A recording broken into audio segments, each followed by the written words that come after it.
సరే పర్వాలేదులే బా, ఆ సిమ్లు కాస్త తగ్గిరా.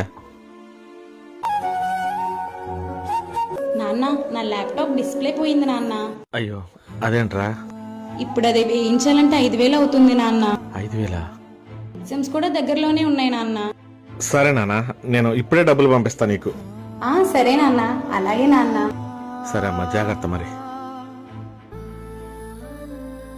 అది ఇంటి దగ్గర నుంచి మీకు డబ్బులు ఇద్దామని బయలుదేరి వచ్చాను సార్. మధ్యలోకి వచ్చేసరికి పాప ఫోన్ చేసేదో ల్యాప్టాప్. అబ్బా ఇవన్నీ నాకేం చెప్పొచ్చు సుధార్ గారు. మా వ్యాపారాలు కూడా ఏం బాగాలేదండి.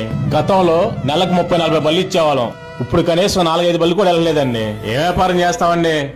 అదే సార్, నేను మీకున్న గౌరవంతో నేనే ఫోన్ చేసా గానీ కనీసం మా కలెక్షన్ కుర్రాలు కూడా మీటింగ్ పంపించలేదు. అవునులే సార్, నిజమేనండి.